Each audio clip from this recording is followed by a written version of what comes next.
With the year already almost half over, it's time to take an updated look at Donald Trump's approval rating in all 50 states. Now, Trump's been back in office for about 5 months now, and we last looked at this back in April. We'll look at his overall approval rating in a different video, probably around the 6-month mark. So we'll take a few minutes here to look at two different sources on Civiqs, but first we're going to start here on Morning Consult. Now, their normal election polling is not necessarily the best, but they put out this data covering every state, so it's worth taking a glance at. And if nothing else, we could always compare it to other sources to see what matches up. So we've got the map here. Green is going to be positive for Trump. Obviously, red is going to be negative. If the color is darker, that means the opinion is going to be stronger. It says Trump's net approval is positive in 26 states. At a quick glance here, we can see that most of the states line up with how they voted. So right off the bat, you've got obvious dark states here, like Wyoming, where he's plus 41, Oklahoma, plus 24, and West Virginia, where he's plus 30. Now on the other end, you've got some darker reds. We've got California, where he's minus 17, Maryland, where he's minus 24, even up in Maine, showing minus 20. Is Trump really less popular in Maine than he is in California? I wouldn't think so, but you never know. So what about in some of the more purple states, the battlegrounds? Well, in North Carolina, Trump is in the green by 3. In Georgia, it's similar at positive 4. In the Southwest and Arizona, it's dead even. In Nevada, he's plus 4. Then we come to the 3 Rust Belt states. We've got Wisconsin, he's in the red by 6. Michigan, 3 points under. And Pennsylvania, 1 point under. So some of those states do line up with how they voted. But what about Iowa here? There, Trump is 1 point underwater. That does not at all line up with how they voted. Now, some of you might say it makes sense because of some of Trump's policies. But if that's the case, Iowa does seem like kind of an outlier compared to similar states. In Indiana, Trump is up 10. In Ohio, he's up 6. Down in Texas, he's up 8. And in Florida, he's up 7. In lighter blue states like New Mexico, he's 8 points under. Colorado,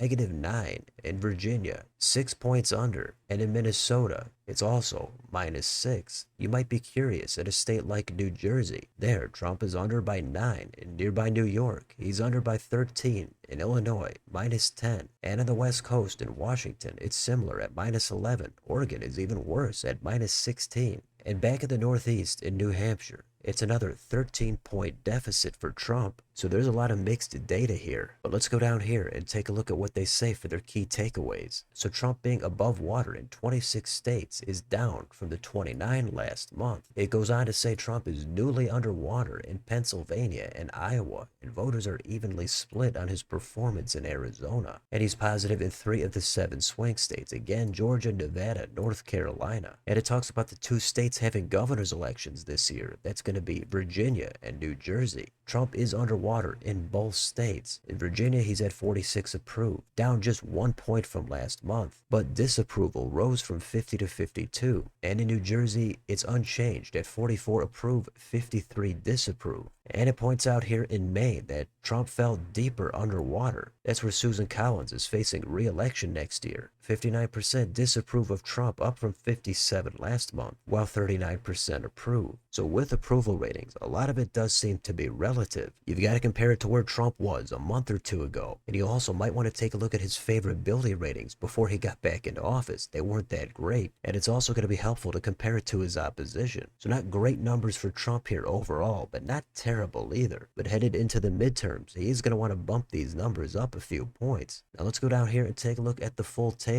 Trump's best state is Wyoming. That's at 69% approve, 29 disapprove. West Virginia is second at 63-33. Not a big surprise there. Those are the 2 states that Trump got his highest support from. I think the question these days is, what's actually a solid approval rating? 50% used to be that magic threshold, but also nowadays incumbency does seem to drag down a lot of politicians. Maybe not in every case, but even if you're in the high 40s, I think that'd be a pretty good indicator. But also beyond that, approval rating does not really tell you how people are going to vote. Of course, if it's positive, you're going to stand a much better chance, but it matters which state you're talking about, how positive you are, what your opposition is, and what your turnout is going to be. But if we go down here to the bottom, we've got Vermont at 35 approve, 64 disapprove. Then above that, it's going to be the usual blue states. The first purplish state is going to be New Hampshire at 42 to 55. And the first of the states that Trump won is going to be Wisconsin, 46 approve, 52 disapprove. That was also his closest of the battlegrounds. So I don't put a whole lot of stock into this, but I don't totally dismiss it either. Now, if we go down here a little bit further, we've got a drop-down box, and you could actually take a look at the trend for any state. Maybe the most important state last time was Pennsylvania. Back in March, Trump was at 50. Now he's down 1 point to 49. His disapproval went from 47 also up to 49. So very little movement here over the past few months. So being even at 49% might not be too bad, or it might be a little concerning depending on how you want to look at it. So that's what we've got here for Morning Consult. Again, I don't think they're the best pollster, but they do take a look at all the states. Now let's compare some of this data to what we've got on Civiqs. Now Civiqs also covers all the states. They use registered voters, and they've got the polling dates here in the top left,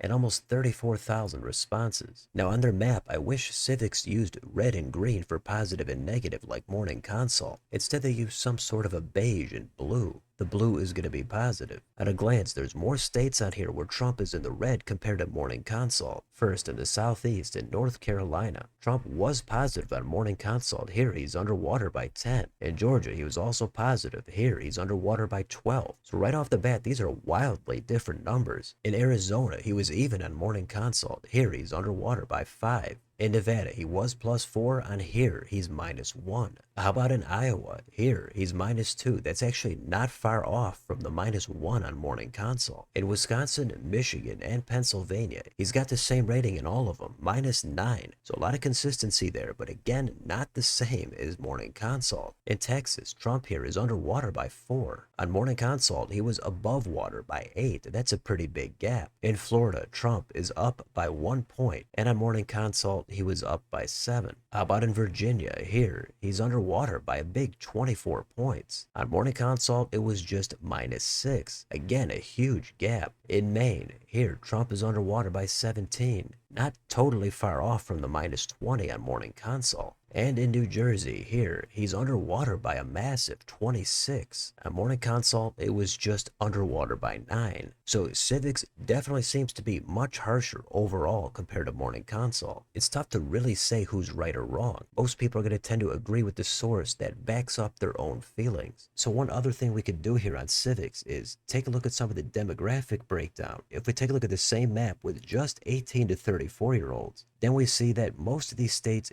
get more negative. Not too many are still positive. How about 35 to 49? Then it does get a lot more positive. How about 50 to 64? Then we see the map basically perfectly line up to the 2024 results. All those blue states voted for Trump. The tan, or whatever the other color is, voted for Harris. And how about 65 plus? There you can see that Wisconsin and Michigan flipped into the red. So you could do this with the other demographics if you'd like. But let's take a look at one more. Let's do independents. Here, this does look a little more concerning for Trump. Almost all the states he's in the red. You could hover over all of these to get the exact percentage. It's going to range from low single digits to well into double digits depending on the state. But again, in the Rust Belt, Trump is underwater by 17 in Wisconsin. Michigan, just -4. And in Pennsylvania, -9. So yet again, a lot of range there. It's tough to really have a lot of confidence in this data because so much of it is inconsistent. Out in the Silver State in Nevada, with independents, Trump is above water by 5. But in neighboring Utah, he's underwater by 24. I'm going to say that's just too big of a gulf for me to take super seriously. So if we go back to the regular map, you can go down here and take a look at the rating in each state. For the most part, the overall picture does kind of line up with Morning Consult, but in too many states, the percentages are just too far apart. We're talking about 5, sometimes 10 or more points. It just kind of makes you question the whole thing. It'd be nice to have another couple of sources to compare this data to, but even then, it's just like taking a look at regular polling. It's best to look at things in the aggregate. It's hard to do when you really only have 2 of these comprehensive sources. The best thing to do might be to take a look at polling from local news outlets or universities for a given state. Sometimes that data might be beneficial, but as always, it's just one piece in the larger puzzle. All I can do is present the data and let you draw your own conclusions. So let me know in the comments, what do you think about Trump's approval rating in all 50 states? Which states do you think are more surprising than others, and how much do you trust any of this data? Let me know what you think down below. On your way out, don't forget to like, share, and subscribe. Join if you'd like to support the channel. Thanks for watching. I'll see you next time.